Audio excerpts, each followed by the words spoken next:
artiste du décodage. Il résume et critique l'actualité sans pitié. Francis Gosselin. Bonjour. Bonjour, Fred Bastien. Ça va bien?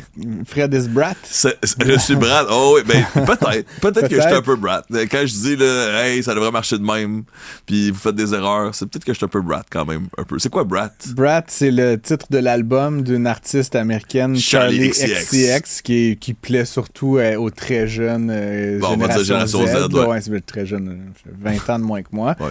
C'est pas de la musique pour très enfants. Populaire. Là. Non, c'est pas passe-partout, là, mais c'est comme une musique pour vingtenaires. Passe-partout, c'est bien meilleur. Elle a lancé un album Brat, puis là, sur les médias sociaux, elle a juste écrit en 3 mots Kamala is Brat avec IS en majuscule. Puis la campagne de Mme Harris a comme repris ça, puis comme embarqué à fond dans le truc. Puis là, évidemment, les jeunes sont en délire. Là, puis la communauté gay là, dit qu'il faudrait que Mme Harris s'habille avec un suit du même vert que l'album de Charli XCX. Je vais dire ce que Barack Obama a déjà dit en campagne électorale. Ouais. Vont-ils aller voter? Ouais, ben c'est ça, exact. Tout est là. Est-ce que les jeunes vont se représenter au scrutin? C'est ça la grosse question. C'est ça la grosse question. Mais il s'était présenté pour Barack Obama. Comme ils sont sortis de chez eux. Là, un gros ces jeunes-là, à l'époque, effectivement, mais ça avait fonctionné. C'est plus les mêmes jeunes. Exact, c'est d'autres jeunes. C'était moi, les jeunes de Barack Obama. Tu étais allé voter bien sûr pour Barack. Non, évidemment pas. Avec mon faux passeport américain. C'était Stop the Steal qu'ils disent. Stop the Steal. Exact. Mais moi, je me souviens quand même de l'avoir vu gagner à la télévision. C'est des souvenirs marquants. Ouais, ben t'as vu les gens marcher sur la Lune à la télévision aussi, puis tu y crois pas, là, je veux dire, Premièrement, je suis allé à la NASA à quelques reprises, OK? Très mal placé, là. Puis c'est le meilleur argument, c'est Charles Tissère qui dit « Ils viennent d'où les extraits de roches lunaires qu'on a dans genre 100 laboratoires partout sur la planète? » Je sais pas, là, du désert. Puis là, tu parles au gars de vidéo aussi, c'est comme ça aurait coûté plus cher faire un ralenti comme ce qu'on a fait à cette époque-là que d'envoyer un homme sur la Lune. Probablement. Donc, je pense qu'on a vraiment envoyé des gens sur la Lune. J'ai complètement pris en otage ta chronique. D'ailleurs, Artemis. Un Canadien qui fait le tour de la Lune, bientôt 2025. J'ai complètement pris en otage ta chronique. Puis d'ailleurs, c'est un sujet que je t'ai proposé, fait que je suis comme mal vu. J'ai vu une vidéo, la jeune fille de Hawk 3. Oui, qui ça? C'est qui déjà? Hailey, quelque chose? Oui, comment on la connaît? Elle a fait Hawk 3 dans une vidéo. C'est quoi ça déjà? J'ai déjà tout fait. Là. Vous retrouverez la vidéo sur cube.ca. C'est un mème, mesdames et messieurs. C'est un mème. C'est quelqu'un qui a accédé à la célébrité de manière instantanée. Et comment dire, impromptu. Là. C'était pas son 100e vidéo qui a fonctionné. Exact. Genre l'histoire d'Angry Birds, là, le 25e jeu qui les a. C'est pas ça. Non. Mais OK, ça c'est intéressant. Parce que dans le fond, Francis a posé la question de cette célébrité instantanée à l'ère de l'Internet.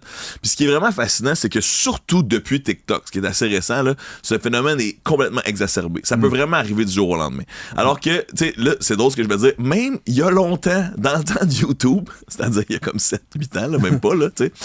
Oui, ça t'arrivait des fois d'avoir un moment viral, mais il n'y avait pas encore la culture de s'abonner à la personne, puis cette personne-là va maintenant devenir une personnalité plus permanente dans ma diète médiatique, etc. Donc oui, ça arrivait des espèces de célébrités du jour au lendemain. On peut penser, par exemple, à Jenna Marbles, qui était une Américaine qui avait explosé avec... Le nom me dit quelque chose. Elle se mettait en scène.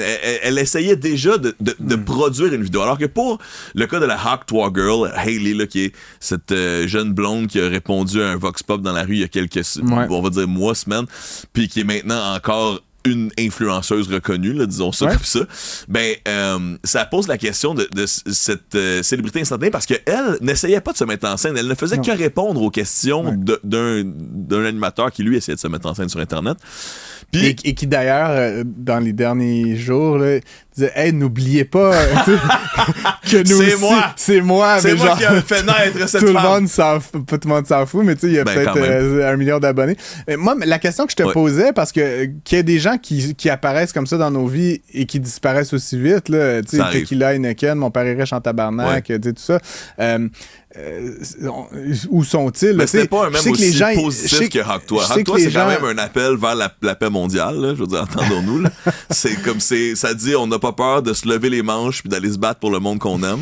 Moi, c'est ce que j'ai vu dans cette vidéo-là. On n'a pas peur de travailler fort pour se donner du bonheur aux gens autour de nous qu'on apprécie. Mais là, c'est que tu paraphrases la vidéo dont on parlait, c'est-à-dire que moi, ce qui m'a interpellé dans tout ça, c'est qu'elle a fait une vidéo, là, elle a peut-être fait plusieurs, mais je n'ai vu une, en tout cas, qui m'a été proposée sur TikTok, où elle a composé une chanson avec une amie, là, ou je sais pas qui, au piano, où il explique à sa grand-mère c'est quoi Hawk-Toi. Exact, c'est génial. Et tout ça, là, on jase, il y a bien des détours dans notre conversation, mais elle explique, grosso modo, en chantant, qu'elle a beaucoup d'argent maintenant. Oui. Mais... Puis là, je suis comme... Fait que là, ma question pour toi, c'est, t'es dans la rue, Hawk-Toi, 1 milliard de vues plus tard...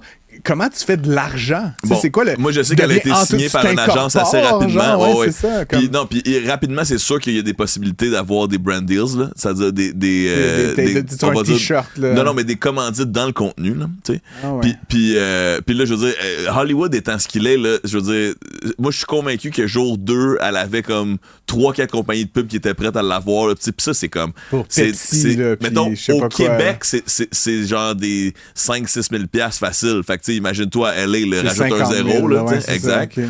Puis ça, c'est jour 1, tu sais. Puis en plus, ça donne qu'elle est charismatique, puis elle a l'air brillante, puis tu sais, elle a réussi à en ajouter. Je donne un bon exemple. Moi, la vidéo que j'ai vue d'elle avant que tu me montres la chanson, c'était effectivement un suivi, puis elle disait, bon, écoutez, là, tout le monde me dit que ma célébrité va être très rapide et très instantanée. Là, j'ai reçu plein d'argent. Je sais pas combien de temps ça va durer, mais on s'en va nourrir des chiens abandonnés.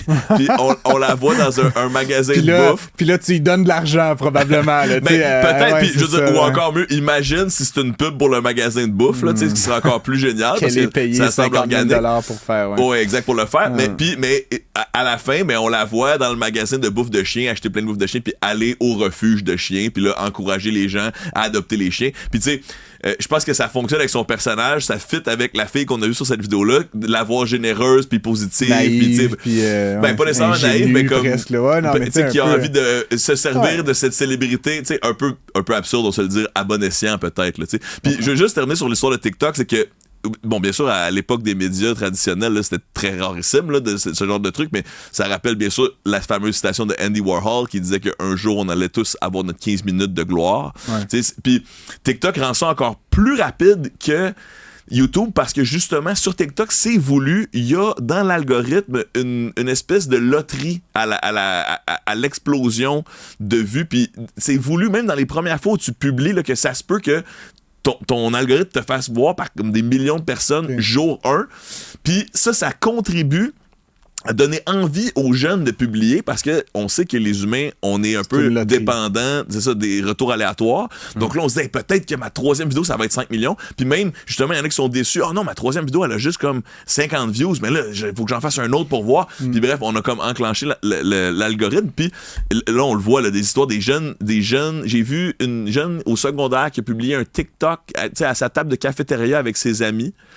Puis ça a été vu par des millions de personnes, puis jour 2, elle était maintenant influenceuse, puis tu sais, c'est comme c'était rendu sa profession, puis that's it, là. Puis alors que en 24 heures, c'est arrivé, tu sais. Donc, est-ce que le fruit était mûr? Est-ce qu'il y a encore un élément de hasard? Est-ce que c'est l'intervention divine qui rend ces personnes célèbres?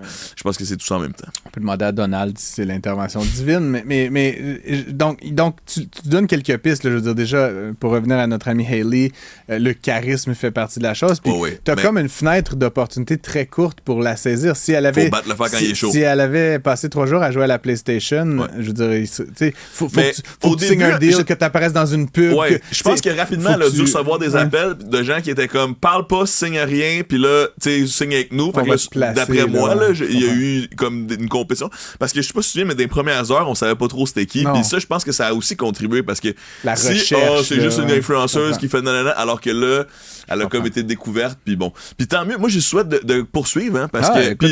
Puis aussi, à l'inverse... Je suis curieux, honnêtement, c'est pour ça que je voulais qu'on en parle. Faut pas que les gens non plus s'imaginent que c'est donc facile de devenir une célébrité. Voici l'exemple que je donne toujours. Kim Kardashian, vous la connaissez comme... Moi, je connais des dizaines de belles filles qui ont des attributs qui ressemblent à ceux de Kim Kardashian, mais je ne connais qu'une seule Kim Kardashian. Donc, elle doit faire quelque chose que les autres font pas. Ouais. Donc, il doit avoir une volonté de marketing, une capacité de vendre son image, une capacité de raconter des histoires, une capacité de dramatiser, très certainement. Puis, ah bon? Kim Kardashian? Est-ce qu'on parle de la même Kim? Mais bref, donc, c'est dans ce monde où on a l'impression que parfois, c'est juste une image, puis c'est ça qui donne icône, cette célébrité, mais non, il y a beaucoup de travail pour rendre cette image iconique, que ce soit sur Internet ou dans les médias traditionnels. Fred Bastien, merci d'avoir jeté un peu de lumière sur cette section ombrageuse de l'Internet. En direct du lac Saint-Jean demain. Ça augure bien déjà. Yes, on s'en reparle. Salut.